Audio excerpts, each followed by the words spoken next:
If you're working towards roles like AI architect, AI/ML cloud engineer, data scientist, or generative AI engineer, or preparing for AWS certifications like AI practitioner, ML associate, or ML specialty, then learning services like Amazon Poly and Amazon Textract should definitely be on your list.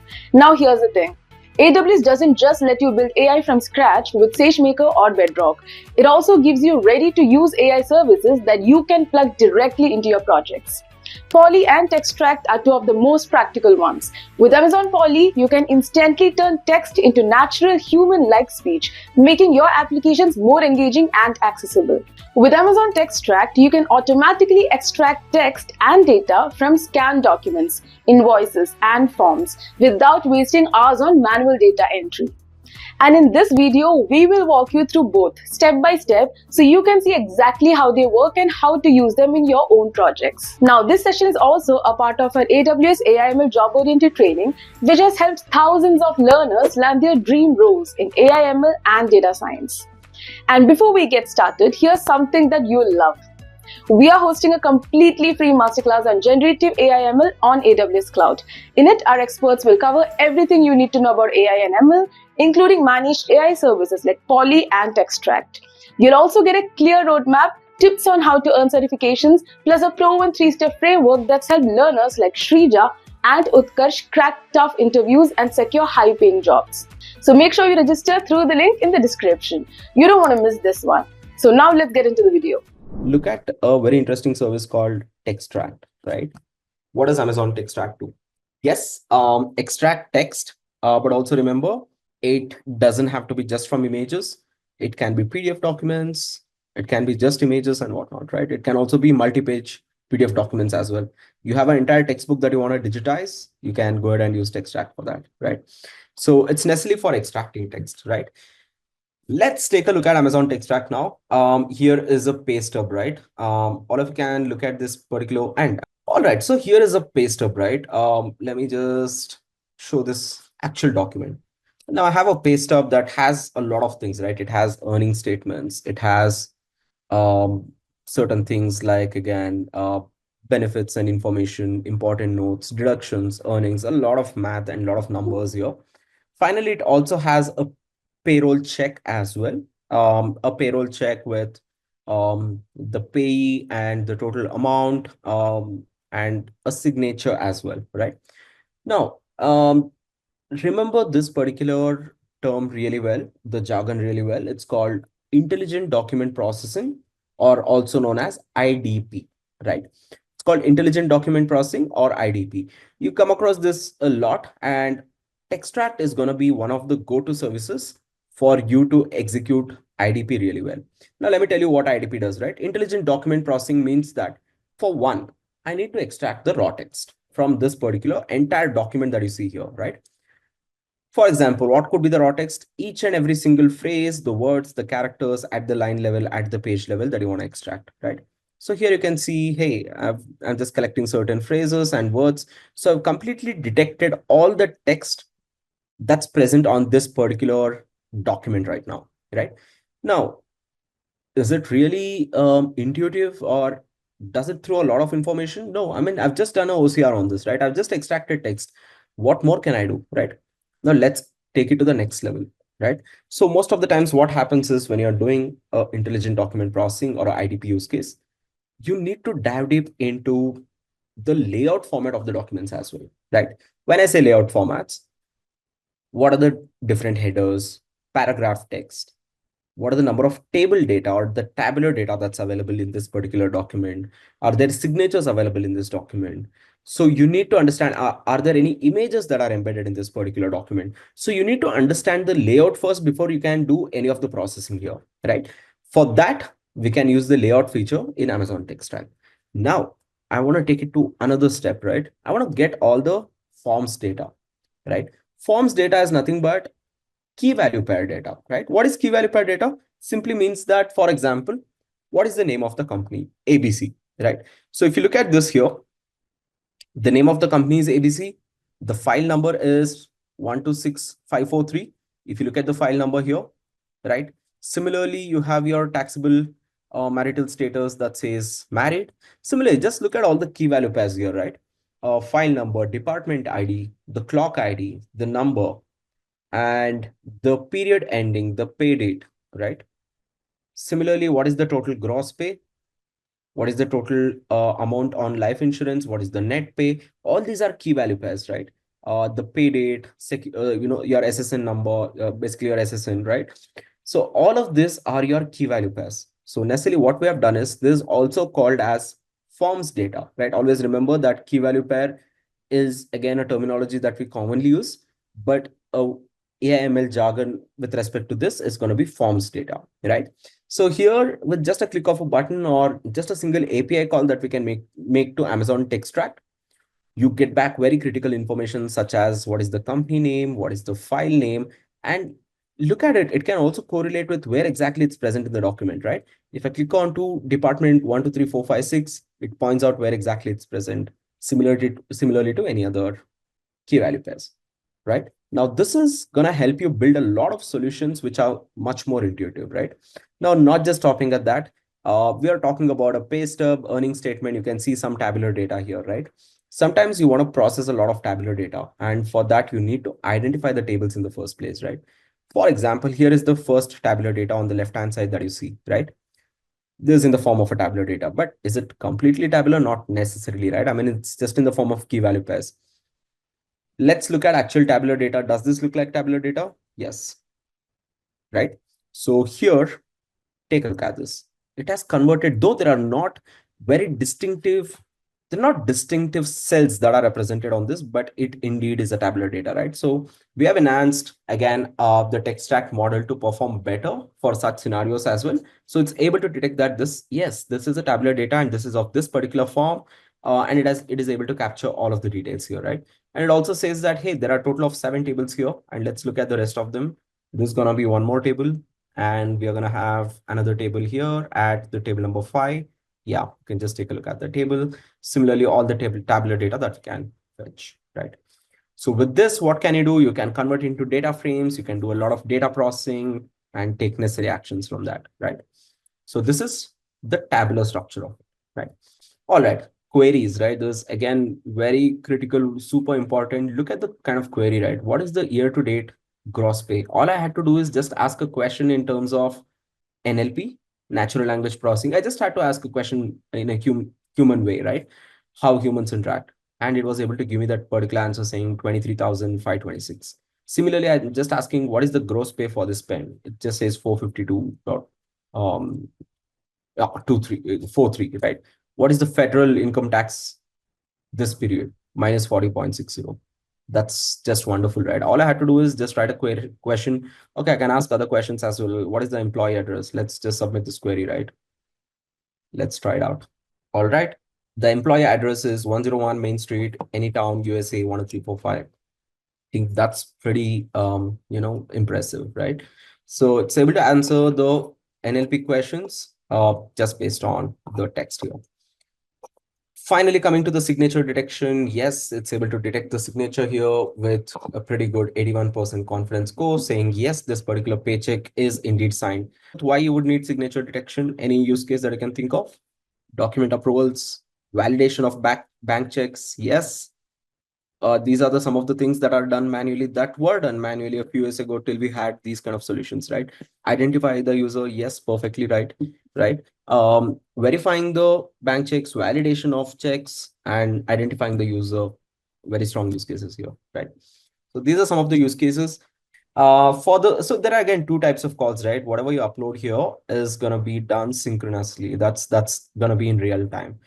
If you don't have that use case scenario, but you want to process huge set of documents, a number of hundreds of pages of documents, you can still do that using asynchronous processing, using what you see here as the bulk document uploader, right? So you can upload a bunch of documents, and it's kind of like a fire and forget request. You submit a job and wait for Textract to finish it, and you can come back and check the results later on. So you can process PDFs, JPEGs, and PNGs.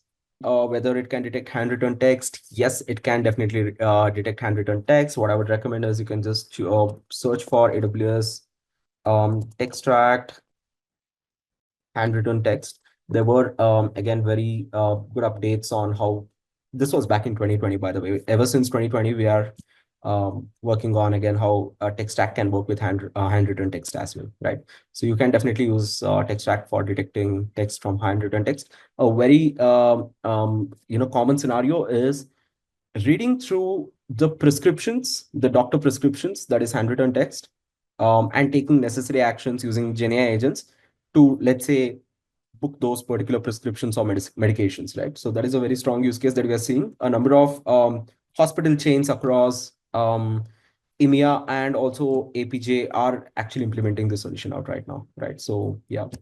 All right. I think we are done here with Textract. Similarly, I'm just going to give a quick 1 minute overview of other things. Analyzing expense documents. For example, if you want to automate the process of claiming your invoices and receipts and so on, you can definitely do that. So there's a specific API call or a model built for analyzing expenses.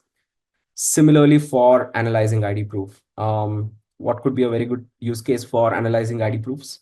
I think most of you will come up with the same answer, but yeah, what is a very good, strong use case for analyzing ID proof?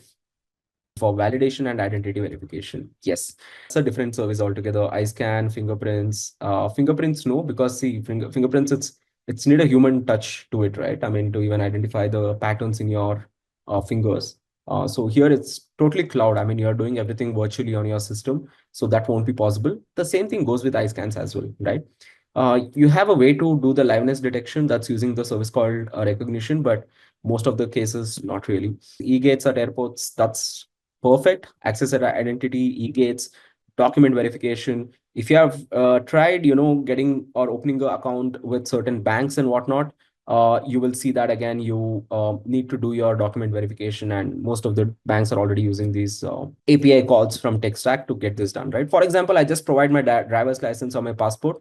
It automatically detects what the first name is, last name is, city in town, city in address, document number, expiration date, all of that, right? Now that I have all this data in the form of key value pairs, I can actually go ahead and automate this entire thing in my backend application. So it's a beautiful API call, right? So that's about Textract. Let's go ahead and look at maybe a couple more services. What else looks interesting here? Let's take a look at poly and transcript. How will it detect if the document is fake? Textract is not for being the brain of the solution. It's not going to tell you if the document is real or fake. It's just going to do that extraction and provide the data to you. Necessarily, what you do is, again, you have a lot of API calls to, for example, you have API calls to, again, verify data about certain details about, let's say, social security numbers. Similarly, we have a similar API call in India for any of your government ID proofs. There's an API call that you have to subscribe to from the government, and you can make those calls and verify if those details are right or not, right? So Textract is just going to do the heavy lifting of extracting the text in a certain format. Now you hit those API calls and verify if the data is right or not. So that's how you can automate that entire thing. You can't solely rely on Textract. Is not going to tell if it's a fake document or not, right? Yeah. All right. Okay, let's quickly do one thing, right? I'm gonna copy paste. My use case is finding patterns in customer reviews without any specific labels or categories assigned to them. What category does it fall under? A. Supervised learning. B. Unsupervised learning. C. Reinforcement learning. D. Deep learning. Were everyone able to hear the audio that was spoken out right now? I just want to show you the capabilities of Poly, right? 4 different things. See, I'm going to show you some of the groundbreaking technologies and some of the very interesting, things that are happening right now. Okay, now I'm going to show the similar thing. Okay, let's say I'm talking about English right now, right?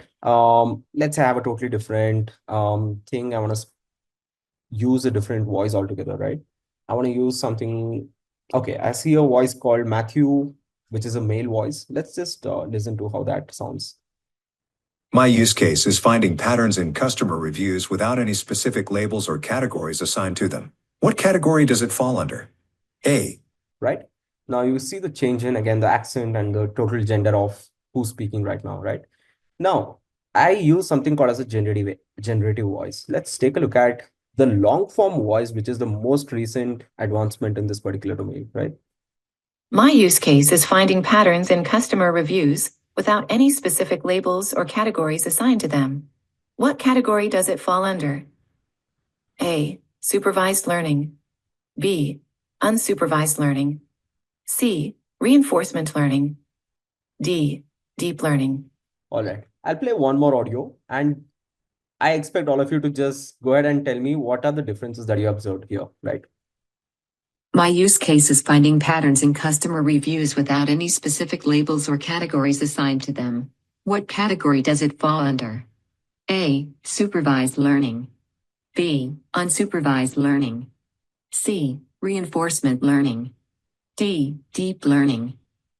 All right. What are the differences? Right now, we just heard the standard voice. Let's do a demo with neural. Let's choose a totally different voice altogether.